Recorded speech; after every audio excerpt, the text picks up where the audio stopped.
Hello there, and thanks for visiting the Varykino YouTube channel. I'm Kristy. And I'm Matt.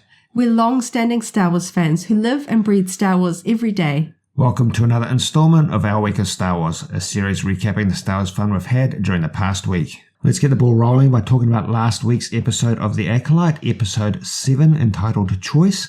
This was a flashback episode telling the story of the Brendok incident from the Jedi perspective that we first saw in episode 3, where it was told from Osha's perspective. We knew that there was more than what we saw in episode 3. The Jedi seemed to be hiding something. There was some guilt shared by some of the members. So I was really waiting to see more of what was going to happen here. And I feel like this showed us a lot, but there was still more that I kind of want to see unraveled. There was still, as usual, lots of questions that are still sort of yet to be answered. And so, oh my gosh, the build up for the final episode, I don't know how they're going to fit in all of the threads here. When we watched episode 3, it definitely felt like there were gaps in the storytelling and the narrative, and we saw a lot of those gaps filled in. At the highest level, I think what we're seeing here is the flawed individuals amongst the Jedi Order. Everybody did things slightly wrong, slightly imperfectly, and the accumulation was a bit of a worst case scenario, and this is sort of something we don't really appreciate in Star Wars content quite as much. So everybody in the party on Brendok sort of had a different perspective and a different opinion as to how things should proceed. And nobody had a perfect way forward, but I think everything just accumulated to achieve this worst case scenario of multiple deaths and the fire and the overall disaster of the scenario. I think there are some really interesting echoes from other Star Wars stories here. Obviously, there are a lot of parallels between Sol and Qui-Gon kind of becoming fixated on taking on a particular found Force user that they want to train as their apprentice, sensing importance about them. And then also sort of some of the lesser sort of talked about aspects of Jedi. Of course, we always think of Jedi as sort of being so sort of honorable and true to the light side and always having the best intentions and never setting a foot wrong. But we do get a sense of things like that. In the Clone Wars, we see the Jedi making a tragic mistake with Ahsoka, and we know that they are fallible. We see some of them sort of experiencing a bit of sort of arrogance and confidence and things like that without seeing Sidious as Palpatine and things like that. But I think this is a little bit more of a human day-to-day look at some of the troubles and difficulties it is to be human and a Jedi and always having to be righteous. I think a lot of us can point fingers at the Jedi and going, well, that's just ridiculous. They know what is the right path. But then us as humans, we know that life isn't as simple as that. And there's always sort of difficulties.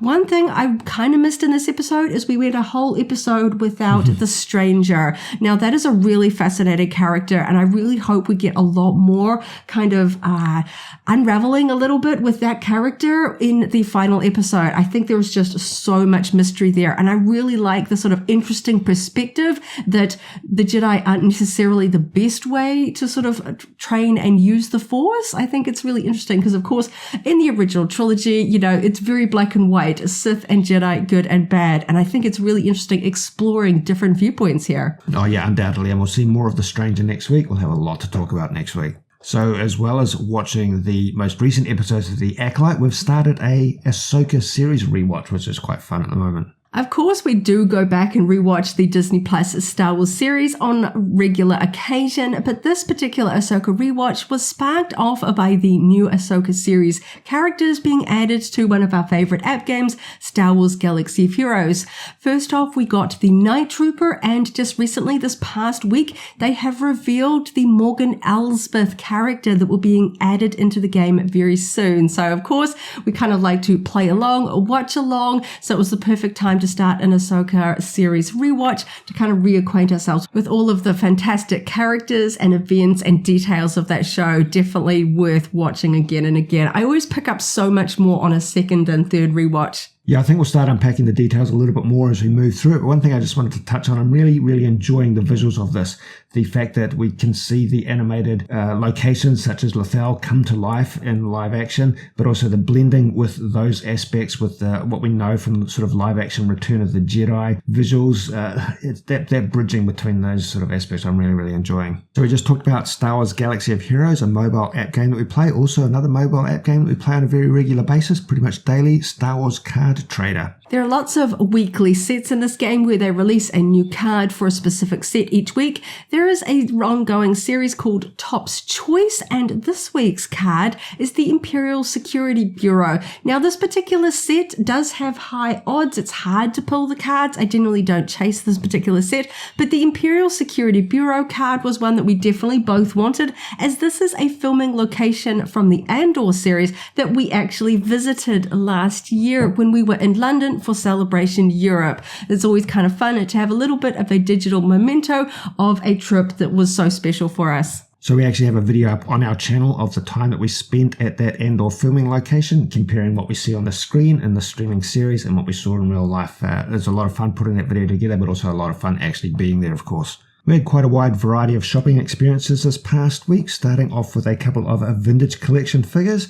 We picked up Bib Fortuna VC224 and Grogu, the new version of him, VC313. As we mentioned in previous videos, there are a lot of sales going on at toy stores and department stores in New Zealand just at the moment, and we got both of these action figures on sale. This past week, the second release for the card game Star Wars Unlimited was finally released, and we were able to pick up the pre-release box and the 2-player starter pack. This is really exciting. We absolutely love the cards from this game. It's a lot of fun, and we've got so many new characters. We've got a lot from the live-action Mandalorian series in this expansion, with the leader cards being Din Djarin and Moff Gideon. Absolutely fantastic art in this set. And in amongst those school holiday toy sales, I found 2 items on a heavy clearance. I picked up the Loungefly High Republic wallet for a massive discount. I got this for less than $20. It cost more than $60 originally, so that was great to find.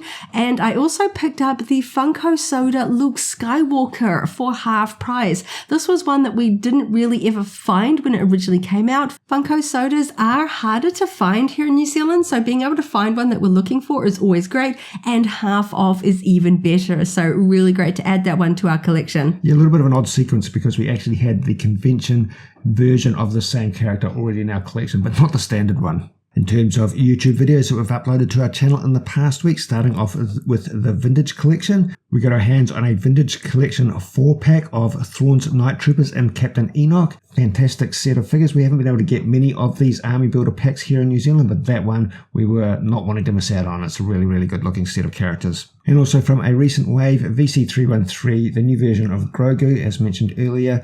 Happy to actually get this character and in a video to compare him against previous releases of Grogu. In terms of Hot Wheels Starships Select Vehicles, we went all the way back to open up the X-Wing Fighter Red 5, number 1 from that series. Actually nice to get that one out of its packaging. I opened up 2 items from a Funko this week. The Soda Luke Skywalker that I picked up on half price clearance. Really got to see that one finally in person. It was fantastic. And I opened up the Funko Pop Vinyl Admiral Akbar from the 40th anniversary range from Return of the Jedi in his command chair. Absolutely love this one. As we mentioned earlier, we picked up the Star Wars Unlimited Shadows of the Galaxy pre-release box this week, and of course I had to open it as soon as I got my hands on it. I wanted to go through all of those new cards. It was really fun. The pre-release box contains 2 exclusive promo leader cards of Moff Gideon and Din Djarin and 6 booster packs, so I got a really cool assortment of cards. It was really fun going through those and seeing what I got. No, it is really fun. We've been waiting for the Shadows of the Galaxy wave for a little while because it is so distinctly different from the earlier Spark of Rebellion wave in terms of the characters and scenarios involved. The Spark of Rebellion was obviously centered around the original trilogy, sort of Luke Skywalker and Darth Vader. The Shadows of the Galaxy is all sort of underworld with a lot of characters from the Mandalorian series, obviously a really popular choice there. And you also get a lot of bounty hunters and kind of underworld denizens. Lots of fun stuff here, and I am so tempted to pick up a big booster box, having got my hands on a couple of awesome cards from this set. I even pulled a legendary card. Very excited about that. Wasn't expecting to find a legendary in my pre-release box. On that note, thanks for listening to another episode of our week of Star Wars. We appreciate you taking your time to listen to us. And stay tuned for another episode next week. And as always, may the Force be with you. If you enjoyed this video, go ahead and give it a like, check out our other videos, and subscribe for alerts about new uploads. Thanks for watching, and may the Force be with you.